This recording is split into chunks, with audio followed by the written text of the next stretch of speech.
Pessoal, vamos começar aqui nossa aula. Saudação de paz aí para todos, que a paz, a graça e a misericórdia multipliquem. Seja bem-vindo à nossa aula. E nessa aula quero começar já respondendo aqui uma pergunta, por isso que eu pausei aqui, respondendo uma pergunta, né? Teve um pastor que colocou dentro do assunto que nós vamos estudar Teologia Sistemática 2, o primeiro assunto é sobre a igreja, sobre eclesiologia.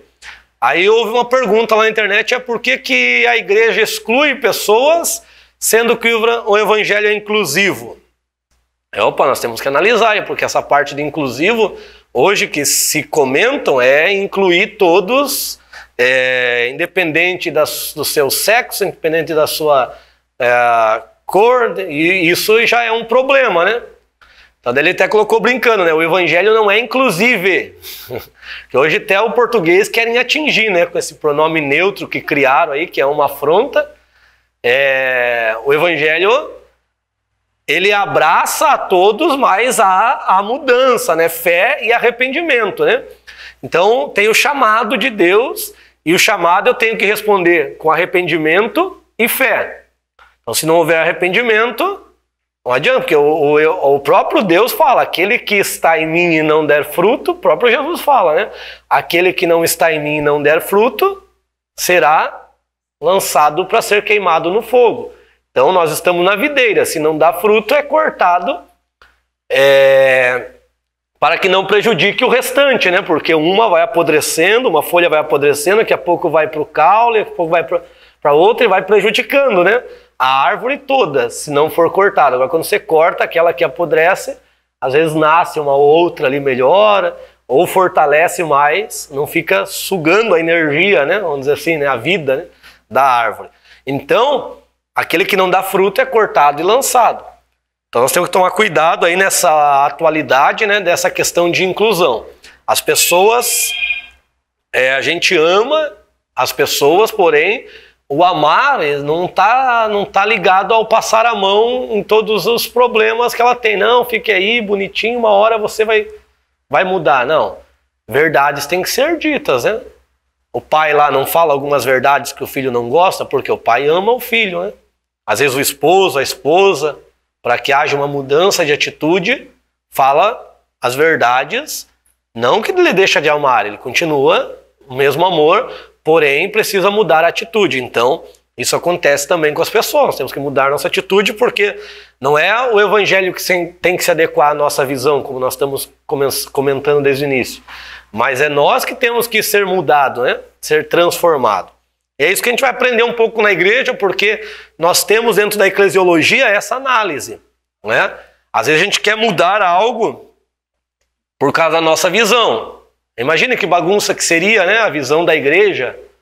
A visão da igreja se fosse se adequar a o que cada um pensa. Então por isso que a gente tem que se adequar ao que a Bíblia fala, né? Então o que a Bíblia fala sobre o assunto para nós nos adequarmos a esta visão bíblica. Certo? Vocês estão tranquilos aí? Vamos dar sequência? Então vamos entender um pouquinho os termos para poder compreender um pouquinho mais esse tema eclesiologia, né? Esse termo vem do grego, né? Eclesia e logia, né? Mas logia, né? Esse som de G aí veio, se não me engano, do alemão, né? Alemão, depois francês, mas no contexto bíblico o G se lia assim, né? Logia, né? Genealogia, né? Todos os angelologia, né? Essa é a pronúncia. Então, eclesiologia vem de eclesia mais logia, que o que é eclesia? Vem da palavra ali eclésia, que quer dizer assembleia, ou vem do termo, depois ali explica, né? Ele é redundante, ó. Vem do termo kaleo, quer dizer chamar, quer dizer para. Então, se nós colocaram lá chamar, o conceito que deram, chamados para fora. Mas não é para fora, não.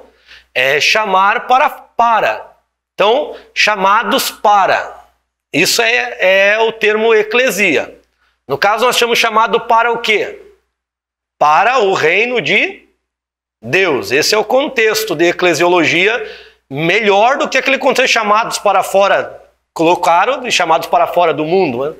Jesus orou, daí eu coloco isso, eles são chamados para fora do mundo. Estamos no mundo, mas não pertencemos ao mundo. Jesus orou dizendo: Pai, eu intercedo por eles para que nenhum mal os toque, né?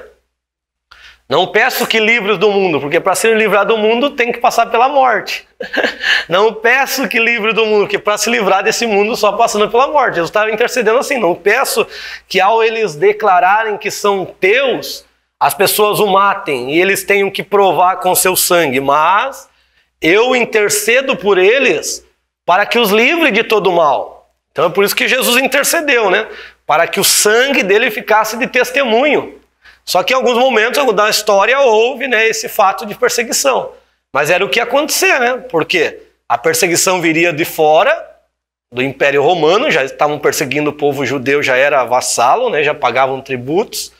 E agora também tinha os judeus, né, que ao eles declararem que Jesus era um Mashiach, eles iam ser perseguidos. Então Jesus intercede para que proteja eles dessas perseguições, para que a mensagem que Cristo veio trazer do Pai fosse propagada a toda a criatura. Ali Jesus intercede por nós também, né? Uma oração no capítulo 17 de João, é uma oração intercessória extraordinária de Jesus. Não oro só por este, mas por todos aqueles que virão. Jesus ora por todos nós naquele momento. Então vem dessa palavra kaleo. Kaleo do grego é chamar. Kaleo, chamar. Ek, para. Então eu vou colocar aqui os dois, né? Ó, ficou separado ali no livro, mas está aqui, ó, né? Kaleo, ek, chamar para. Chamar para. Aí colocaram fora. Na verdade não é fora, é chamar para Deus, né? Nós somos chamados para Deus, para o reino de Deus. Esse seria o contexto melhor, né? Um pouquinho do que esse chamar para fora, né? Porque kaleo é chamar e eke é para. Só isso, né? Criaram esse fora ali, tá bom? Contexto teórico, teológico criou esse fora. Na verdade, somos chamados para Deus. Esse seria o contexto mais próximo do grego. Mas tem a palavra hebraica também que nós vamos encontrar, que é kahal. Kahal não vem de kal também ali, vem de kará, tá? Um erro, né? Na hora da escrita.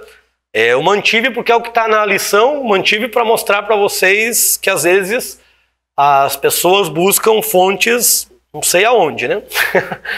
E às vezes coloco ali, talvez por colocar, misturaram ali o grego com o hebraico, mas o chamar, que ele coloca ali que vem de kal, quer dizer chamar. Na verdade, do hebraico, se você for analisar, o chamar no hebraico é kará, tá? Por isso que tem um livro que é isso, e chamou. Tem um livro que o nome dele é chamou. Qual livro que é esse, né? Porque os israelitas tinham o costume de colocar o nome dos seus livros, das suas obras, na primeira palavra que aparecia. Por exemplo, a primeira palavra que aparece lá no livro que nós conhecemos como Gênesis é Bereshit, em princípio. Então, o nome do livro de Gênesis no hebraico é Bereshit, certo? O segundo nome do livro que nós conhecemos por Êxodo é Shemot. Os nomes, Shemot, nomes, certo? E tá lá, você pegar o hebraico, você vai Shemot. E o terceiro livro é Vaikra, e chamou. Então vem de Kará, esse Kra, tá no construto ali, né? O V é e chamou. Você vai ver que a primeira palavra que aparece é no nosso português. E chamou Deus a Moisés. Então, pega os primeiros nomes ali, procure do hebraico, você vai ter esse entendimento. Então, vem de kará, vaikra, kará, chamar. Então, kahal é uma assembleia chamada, né? É assembleia, congregação. Quando você vir esse termo no Antigo Testamento, congregação, assembleia, geralmente é esse kahal que estará lá. tá certo? Essa palavra no hebraico, quer dizer assembleia, comunidade, congregação, ajuntamento. Quando se fala de exército, por exemplo, né, se ajunta um exército para a marcha, é esse termo. O que isso nos ensina, né? Que a igreja, até a palavra, eu estava pesquisando ontem para analisar essas palavras no original. Igreja, como nós conhecemos, não está no contexto bíblico, né? Vem do grego, outra palavra, acho que hirat, alguma coisa assim. Não me recordo agora. Mas igreja, quando a palavra aparece igreja ali na nossa tradução, ela não tem o mesmo sentido que nós conhecemos hoje, né? De uma comunidade que se reúne em um templo. Não, era pessoas que se reuniam, era um ajuntamento de pessoas. Isso que é o sentido igreja. Tanto no hebraico, que daí a palavra no hebraico é kehilá, vem de kahal, mas quando se refere à igreja é kehilá. Por exemplo, Jesus, ele não falou a minha igreja, esta é minha igreja e as portas do Hades não prevalecerão contra ela. Jesus não falou isso. Jesus era um judeu, falante do aramaico, né? Ele não ia falar o grego, com um povo que falava aramaico, né? Jesus não falou assim. Então isso é uma tradução. Jesus falou para Mateus, esta é minha kehilá, e as portas do Sheol não prevalecerão contra ela. Então o que Jesus está dizendo? Que esse ajuntamento que ele estava começando ali com os discípulos era uma congregação. E eles deveriam formar grandes templos. Jesus não ordena, isso vem com o tempo. Uma organização necessária, né? E começa uma comunidade a crescer. O que precisa? Não precisa de regras, precisa de ordem, não precisa de um ensino. Então, igreja como nós conhecemos, a palavra igreja como nós conhecemos de templo, de organização, só vai aparecer a partir do século II. Quando os bispos começam a organizar a igreja começa a formar grandes templos. Porque até então, qual que era o templo que existia? Era o templo em Jerusalém, que os próprios discípulos iam lá, né? Orar. Na hora da oração, os discípulos iam lá. Eles iam lá orar e falavam do Mashiach, do Cristo, né? No grego. E as sinagogas, que é o termo que nós vamos ver ali.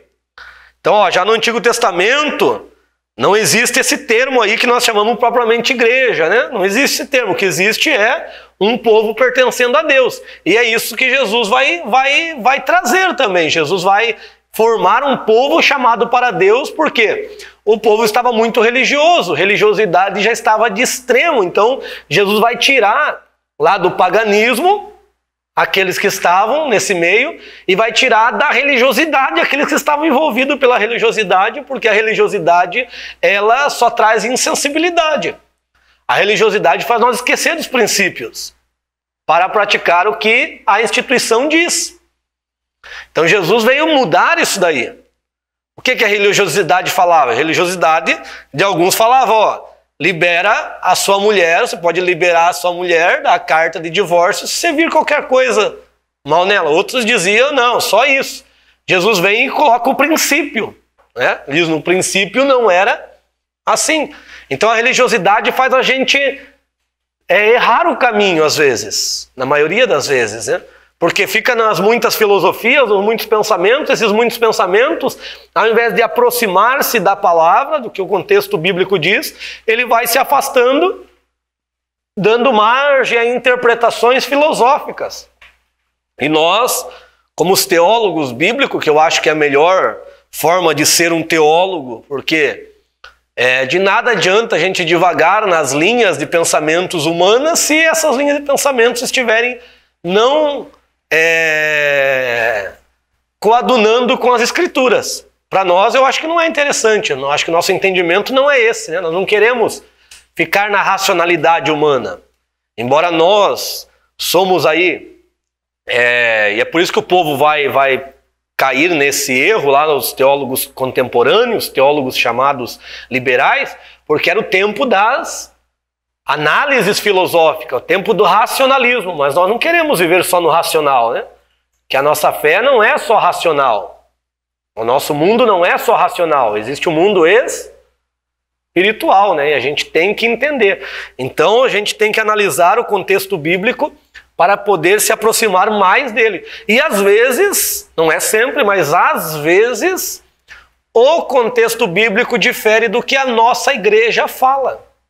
Quando eu falo de nossa igreja, quer seja assembleia, quer seja quadrangular, quer seja Deus é Amor, quer seja uma comunidade, às vezes elas falam algo, o regimento interno, né?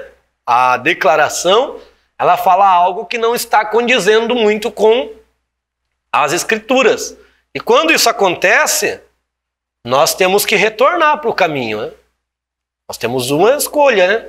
Ou ficamos na religiosidade, se conformamos, ou procuramos ser mais bíblicos possíveis.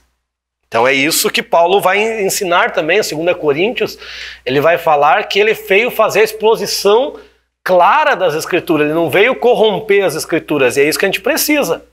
Paulo poderia corromper, Paulo conhecia muito bem o judaísmo, Paulo poderia corromper para a visão judaica, para só ensinar um judaísmo, só que disfarçado, né? de evangelho. Mas Paulo não faz isso, Paulo faz a exposição clara das Escrituras. Então isso é o que está acontecendo muito hoje. As pessoas, elas estão colocando a sua visão nas Escrituras e formulando pensamentos que não são propriamente bíblicos. É por isso que é bom a gente ir para o texto original, pegar essas palavras grego, aramaico, hebraico e analisar, porque aí a gente pega o sentido exato que o escritor falou. Você viu que a palavra fala só chamar para. Aí criaram fora depois ali. Que não tem, você observou como vão acrescentando algumas coisas? Aí chega para nós aqui 2000 anos depois, chega às vezes embaçado, né? A gente tem que ir lá, limpar, para poder ter uma visão clara. Tá certo? Então nós temos outra palavra ali, que é sinagoga. Esse edá quer dizer povo, né? Eles traduziram ali para o hebraico, do hebraico kahal. Mas ali outra palavra que nós vamos encontrar é sinagoga, né? Sinagogas foram criadas no período do cativeiro babilônico. O que o cativeiro babilônico fez? Vocês vêm para a nossa terra, nós vamos levar vocês. Pegou em 3 levas, né? Só resumindo a história aqui. Vocês podem viver a sua fé sem problema nenhum. Nós não temos problema com religiosidade, até quanto mais para nós melhor. Então, politeístas, né? Então, mais um Deus aqui, não tem problema. Vocês podem viver os seus costumes, só que vocês vão produzir. Então, eles pegaram os mais inteligentes lá, os meninos, os príncipes, levaram para o palácio, né? Foram aprender a cultura suméria, babilônica, aprenderam para produzir. Então vocês vão produzir para nós aqui, pode ficar na crença de vocês. Então eles tiveram uma certa liberdade, eram escravos, né? Estavam ali escravizados, mas tiveram a liberdade de culto. Então o que eles criaram, o que se construíram? Construíram os pequenos grupos de estudos ali, para saber quando que o cativeiro ia acabar, quando que ia finalizar. Daniel entende que ia demorar 70 anos pelas cartas de Jeremias. E depois que eles, a partir dali, esses centros de estudos chamaram de sinagoga, né? Então as sinagogas reunir. Então eles se reuniam para estudar a Torá, para orar, para estudar a palavra. Então, quando eles voltaram, tiveram a permissão de voltar, através do decreto de Ciro, alguns voltam para construir o templo, outros já estavam com a vida estabilizada ali, não quiseram voltar, porque lá a terra ia ter que brigar novamente pela terra, ia ter que batalhar, que a terra de Israel virou como é uma via comercial, muitas pessoas se apossaram da terra, então houve batalhas novamente. Não somente os samaritanos se apossaram de algumas terras. Você vai ler o livro de Neemias, vai ver a batalha ali para reconstruir o muro e as guerras. Então houve muitas guerras, que não está dentro do contexto bíblico, mas está dentro do contexto histórico. E alguns ficaram por lá pela Babilônia, continuaram estudando, se reunindo para estudar. De lá alguns foram indo para outros lugares, né? Então foram criando, né? Os judeus que foram se dispersando, eles foram criando esses lugares de reuniões para orar, para ler a palavra, para estudar a palavra, para viver a palavra. Aí criaram por muitos lugares o que nós conhecemos como sinagoga, que existe até hoje, que eles não têm templo. O judeu ele não tem como realizar o culto de adoração prescrito na palavra, porque eles não têm templo. Quando eles criarem o templo, eles vão procurar pela lei, só que mesmo hoje já tem o entendimento que os sacrifícios hoje não teriam mais função. Próprios rabinos, eles colocam isso. E não tem mais função por quê? Porque o Cordeiro de Deus já... Isso os rabinos judeus, eles dizem que quando criarem o templo não vai ser uma nova forma, né? E quando criarem o templo, quem vai construir, segundo a visão deles, é o Mashiach, né? Que vai construir e vai dar nova lei para eles, só que o Mashiach já veio e já deu uma nova lei. Já ensinou a Torá. Jesus veio e ensinou a Torá. Tudo que Jesus fala ali está dentro da Torá. Porque Jesus fala para não adulterar. A Torá não fala para não adulterar também? Tem gente que diz assim, ó, aquele texto que eu usei. Ó, agora, eu vi pastores que se dizem conceituados, que têm milhares de seguidores. E eu não analisei, eu até acreditei nele, porque eles falam com tanta... Que a Bíblia fala que os falsos mestres enganam, porque eles vêm com palavras sutis. Ele diz, ó, lá na antiga aliança podia olhar, desejar, mas quando cometesse adultério é que seria penalizado. Mas na antiga aliança não diz isso. A própria palavra diz, não está um dos mandamentos lá, não cobiçarás. Então, não é o evangelho que trouxe isso, a lei já dizia para não cobiçar. Então a gente não tem, a teologia fez um erro também com a gente, que é dualizar lei e graça. A gente não pode dualizar a lei e a graça, porque a graça sempre houve. A graça é um atributo de Deus. Deus não, vou omitir minha graça aqui. Todas as vezes que a gente vira a benevolência de Deus para um homem, é a graça. Deus não poderia apagar Adão e a Eva da face da terra? Ele criou, mas ele projetou uma forma de resgate, do homem retornar para ele. Graça. Imagine em todas as nações, de todas as nações, Deus escolhe uma nação. O que é isso? É a graça. Essa nação não cumpriu o propósito que era ser a nação sacerdotal, rejeitou. Aí Deus vem e escolhe um novo povo. Aí esse tempo nós chamamos de dispensação da graça por causa da maneira que Deus atua. É dispensação. É sem graça, né? O pastor estava falando do templo. Eles não adoram fora do templo. Mas quando dividiu o reino do norte, a gente lugar ali, eles não... metade não adorava lá nos monstros. Então, ali aconteceu, tem um contexto que não está nas escrituras, que você tem que ir para a história. O que aconteceu? A maioria dos levitas que estavam ligados, que tinha levita em toda a parte de Israel, né? Então tinha levita para o reino norte. Então os levitas fiéis, o que eles fizeram? Eles foram para Jerusalém, ficaram todos para Jerusalém, para ficar no templo. Então eles não quiseram seguir o que Jeroboão dizia. Aí Jeroboão, porque Jeroboão quis criar levitas segundo ele, né? Quis separar levitas da ordem que ele quis. E aí começou a construir aqueles postes ídolos, que é uma imagem de Baal, imagem de Azera, para que o povo adorasse. Então o reino norte sempre esteve desviado, nunca permaneceu fiel a Deus. Sempre desde o início ali da divisão, isso foi um juízo de Deus, né?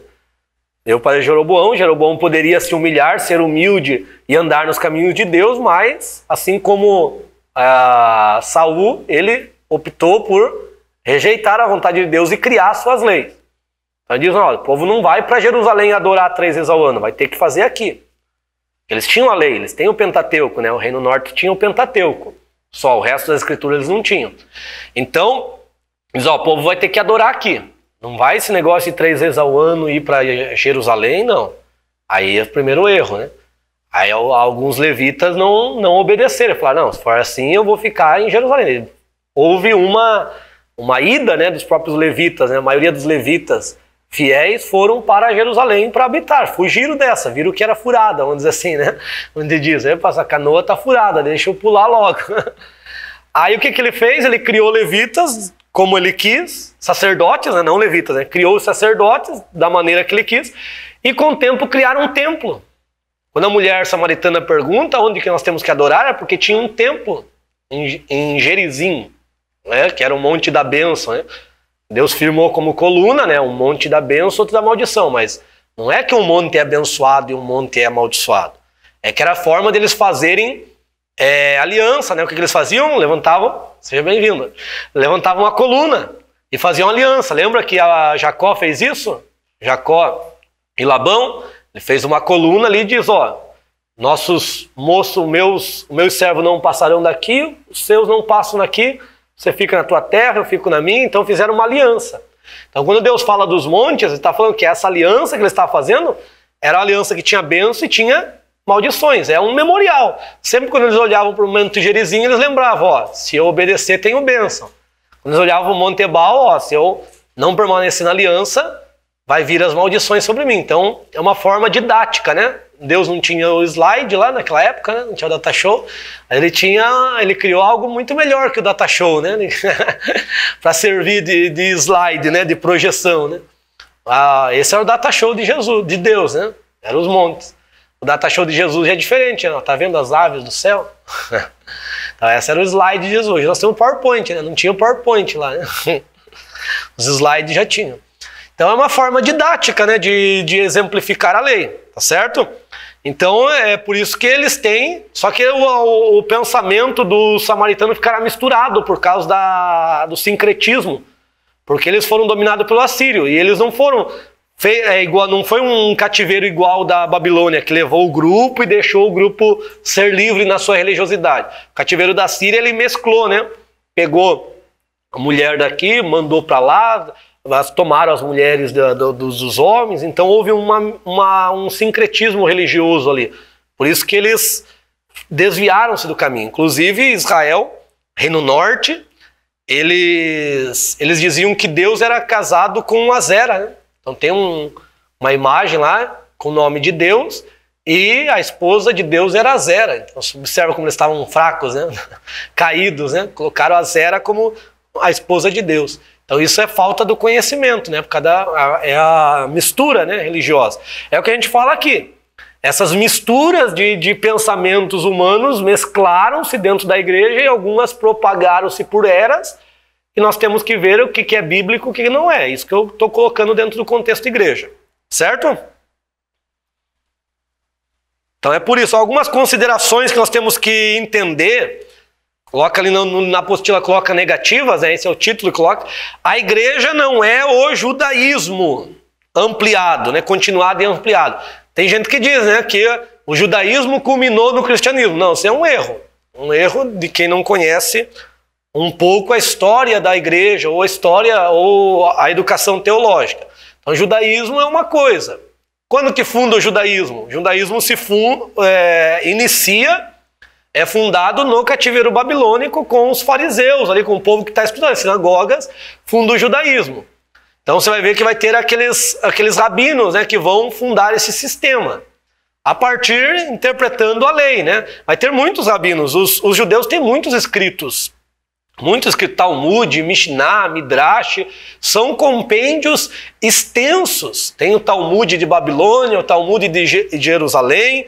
Então são compêndios extraordinários, que se nós formos estudar essa linha, você vai ficar a vida toda estudando. Por isso que o judeu fala isso, né? Que você tem que se estudar, melhorar cada vez mais. Esse é um contexto judeu. Por isso que os judeus também enriquecem, né? Crescem, porque a vida deles é essa, né? É estudar e sempre analisar uma maneira de prosperar, né? E tem uma bênção de Deus sobre a vida deles, né?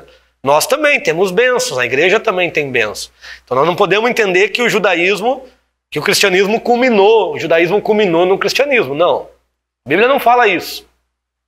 O judaísmo é diferente de lei. Até a palavra lei, isso a gente tem que mudar um pouco, né? A palavra Torá, que é o que é a Torá? Torá é o que nós conhecemos como Pentateuco, né? Êxodo, de Gênesis a Deuteronômio, né? Então isso é Torá. E Torá, o que quer dizer Torá? Que a maioria das vezes traduzido só por lei.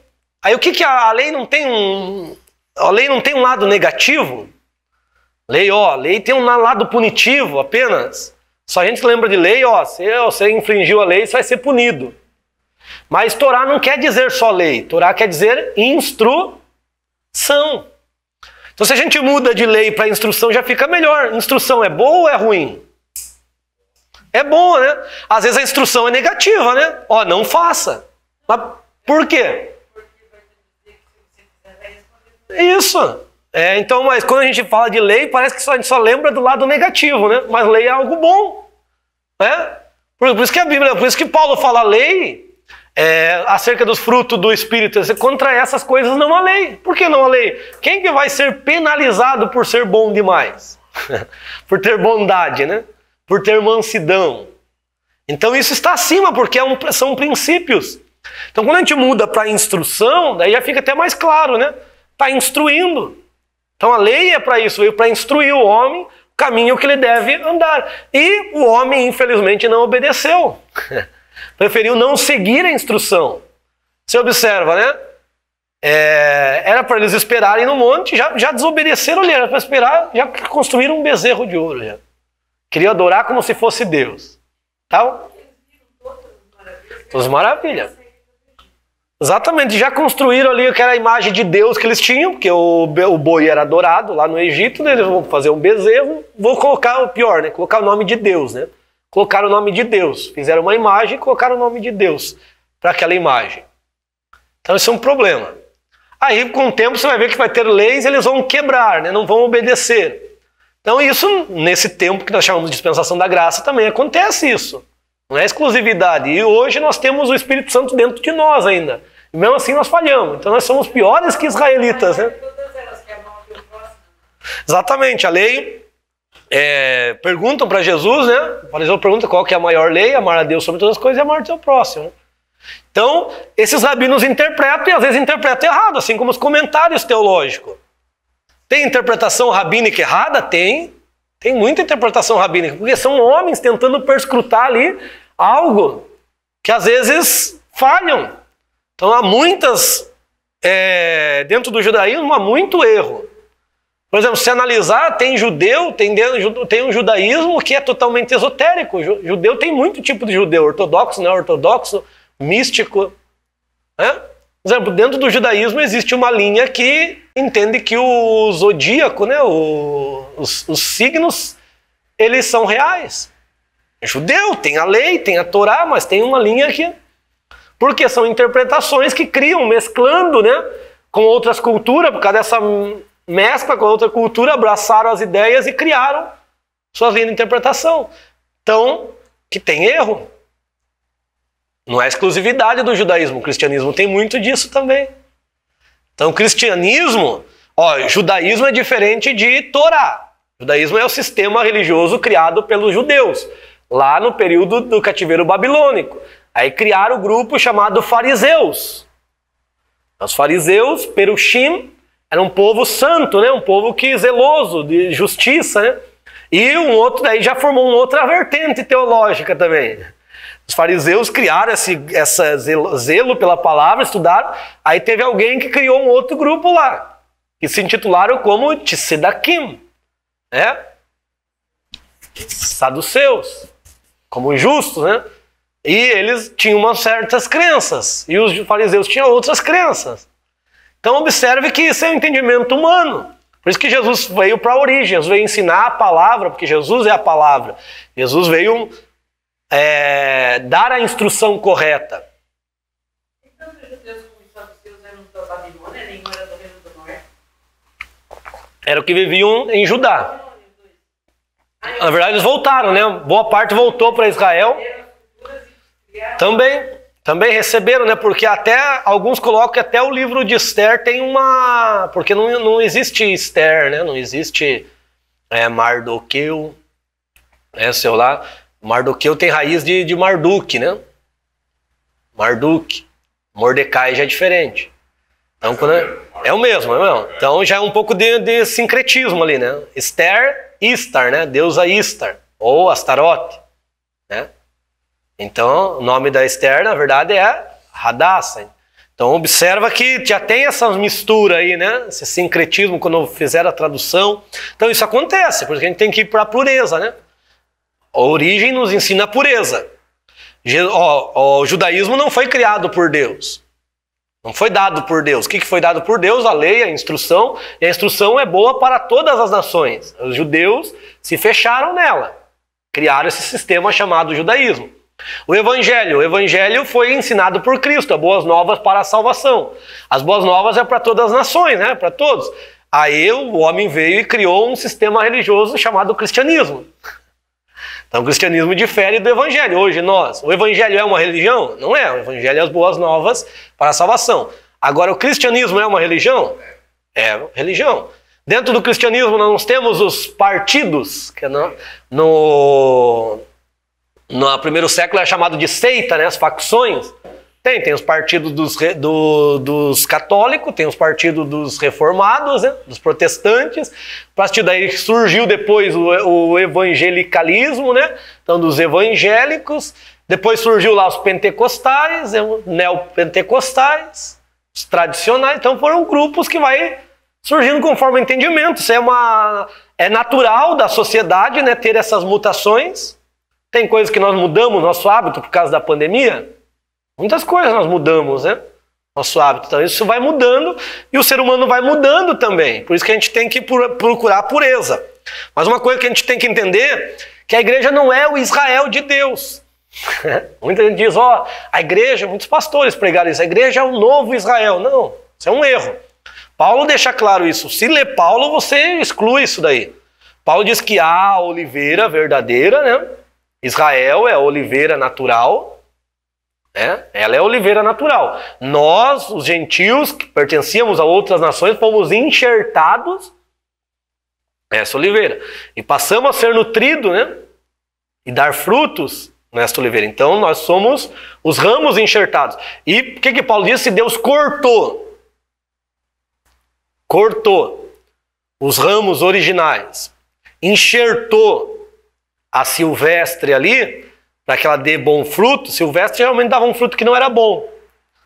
Então ela enxertou a silvestre na oliveira boa para que ela desse bons frutos. Então se Deus fez isso com a oliveira silvestre, Deus não pode fazer novamente com os ramos? É isso que Paulo está dizendo em Romanos 11. Deus não pode pegar os ramos originais e enxertar de novo? Pode. Então o que vai acontecer? Aí Paulo explica que o Israel de Deus, Deus tem as promessas que vai cumprir no tempo de Deus. E a igreja é um outro povo. Aí lá no capítulo 2 você entende isso de Efésios. Você tem que juntar Efésios e Romanos e Gálatas ali, tem que dar uma misturada ali neles, ver os tópicos que Paulo ensina para você poder ter um entendimento claro. Paulo diz que, e daí você tem que juntar com o que Jesus ensinou, né? Jesus ensina sobre uma parábola bem interessante, das 3 medidas de farinha. Uma mulher guardou e esperou que tudo fosse fermentado. Fermento na Bíblia, 99% das vezes tem sentido pejorativo, de pecado. Mas 1% às vezes dá para nós termos o sentido bom. Porque em 1% das vezes, por exemplo, a maioria das ofertas era oferta sem fermento. Mas a oferta de ação de graça, né, a oferta que se dava por gratidão, poderia ter fermento. Então não é todo ruim, né? Então temos que entender o contexto. Essas 3 medidas de farinha, o que é? As 3 medidas de farinha são... A primeira medida de farinha representa as nações. O Espírito Santo tentou fermentar, né? Fermentar é dar crescimento. Então houve revelações para diversas nações. Só que o que aconteceu? As nações não quiseram abraçar a verdade. Aí o que Deus fez? Deus escolheu uma nação, a segunda medida de farinha. Isso está dentro do que nós estamos ensinando. O que nós estamos ensinando aqui, nós vamos ver que a igreja não é o reino de Deus, eu já vou explicar esse ponto ali.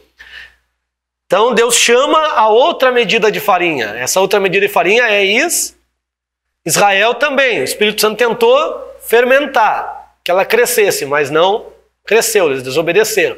Aí vem a terceira medida de farinha. A terceira medida de farinha é tirada de Israel e dos gentios. E aí Efésios 2, você vai ler isso. Que dos gentios e de Israel, Deus chamou, quebrou aquela barreira e formou a igreja. Então em Cristo, nós não podemos ter barreira de judeu, não judeu. Paulo vai ensinar isso no capítulo 14 de Romanos. Paulo vai ensinar muito em Gálatas, vai ensinar em Efésios, que não há barreira. Esse muro que dividia foi quebrado. Então hoje nós temos, só que ainda existem esses três grupos. E existem profecias, né? Paulo fala em 1 Coríntios 10:32 que nós não devemos portar de escândalo nem para a igreja, nem para os gentios, que seriam as nações, e nem para Israel, para os judeus. Ou seja, existem esses três grupos têm promessas. Israel, por que eu estou falando isso? Porque Israel é um grupo que tem as promessas, tem os juízos. A igreja é um grupo que tem as promessas e tem os juízos. E as nações também. Tem as promessas de resgate para todas as nações e tem juízos aqueles que não aceitarem. Então nós temos que entender, isso é manejar bem as escrituras, tá? O que é manejar que Paulo fala ali do texto original? É cortar, dar o corte certo. É separar o que é para Israel, não é profecia para a igreja. O que é para a igreja, o que é para as nações. Tem que analisar as escrituras e tentar entender esses tempos, esses grupos e esses tempos, porque cada um tem uma promessa diferente, certo? A convocação no Sinai foi estabelecida em termos condicionais. Se ouvires, né? Se atentamente. O evangelho também tem termos condicionais? Tem. Arrepender e crer. Então é um termo condicional. Então não é dizer que é crente, né? Dizer que é cristão. Eu sou cristão. Nos Estados Unidos tem muito isso e no Brasil está aparecendo. Que é o que tem aqui no catolicismo, lá nos Estados Unidos é protestantismo. O que tem aqui no catolicismo? Os católicos não praticantes, né? Que receberam de família, mas nunca pisaram na igreja. Lá é protestante. Lá tem gente que se diz batista, né? Anglicano, mas nunca foram para a igreja. Porque o pai é... Exatamente assim. Exato, tem também. Então, a gente tem que entender que tem as condições. Arrepender e crer. E se vestir do novo homem, né? Despir do velho homem. Então também é condicional. A igreja, nós temos que entender que a igreja não é o reino de Deus. Imagine o reino de Deus como um círculo, onde tem as nações. Você pode fazer uma fatia, né? Faz uma pizza, né? Tá com fome já, daqui a pouco a gente vai comer lá, tomar um cafezinho. Então tem um círculo. A igreja é um povo, as nações é outra, o Israel é outra. Então eles compõem o reino de Deus, mas isso é o reino natural. Não tem o reino espiritual? Que é os anjos. Então o reino de Deus não tem só este mundo físico, né? Nem se não está só limitado a esse mundo físico, muito menos estaria limitado somente à igreja. Então a Bíblia fala que, pela fé, entendemos que os mundos foram criados. Então tem o mundo material e o mundo espiritual. Paulo fala isso em Coríntios 15. 1 Coríntios 15. Há o corpo celestial, há o corpo terreno. Então existe o mundo espiritual e o mundo físico. Então o mundo espiritual e o mundo físico formam o reino de Deus. Quando Mateus usa reino dos céus, alguns diziam lá que os judeus não gostam de usar o nome de Deus. Mas o nome de Deus é uma coisa, a palavra Deus é outra. Né? O nome de Deus é o tetragrama. Iod, Rei, Vav. E tem os ortodoxos, eles são tão... Os judeus são incríveis, né? Se você analisar assim, a disciplina deles, né? Por exemplo, quando aparece o nome Elohim para Deus, eles não pronunciam Elohim. Eles dizem que é um afronto, por questão de religiosidade, né? Aí eles criaram um termo, mudaram uma letra lá para criar o termo Eloquim. Então você vai ver, às vezes, Eloquim escrito, porque eles é a religiosidade, né? Isso é o ponto da religiosidade que ele faz. Por exemplo, eles não falam Yod, Rei, Vav, Rei, né? Que são o tetragrama. O Yud, o Rei, o Vav e o Rei. Eles mudam também. O H eles colocam o Kuf, né? Em vez do Rei, eles colocam o Kuf. Então eles falam Yud, Kei, Vav, Kei. Só por questão de religiosidade, para não ferir o mandamento. Eles não querem quebrar o mandamento. Eles criam cláusulas, né? Que não existem. Que o nome de Deus tem a pronúncia. Que a pronúncia, alguns dizem que foi perdida, mas... tem variáveis, não vamos entrar nesse mérito agora, né? Mas Eloá é a palavra para Deus. né? Palavra no hebraico para Deus, Eloá. E não é o nome de Deus, né? Não é o nome que Deus revelou lá, o Yud Rei, Vav Rei. Então, se ele falar que o reino, né? Reino agora do hebraico eu não lembro, mas o reino de Eloá está entre vós, não seria uma afronta. Foi o que ele falou, né? Porque ele era judeu, escreveu em aramaico, hebraico, provavelmente também. E só concluir esse pensamento. Então, o que quer dizer reino dos céus? É que vem o reino dos céus, que Mateus fala, é o mesmo reino de Deus, só que a origem dele não é na terra, e sim celestial. Então é isso simplesmente, quando você vai ver, às vezes, aí a teologia criou aí uma linha de pensamento, né? Que reino dos céus é uma coisa, reino de Deus é outra, isso é falácia criada. Tá? São teorias que criam, mas o texto quer dizer a mesma coisa. Reino de Deus é porque pertence a Deus, reino dos céus é porque vem, a origem dele é celestial, não é terreno.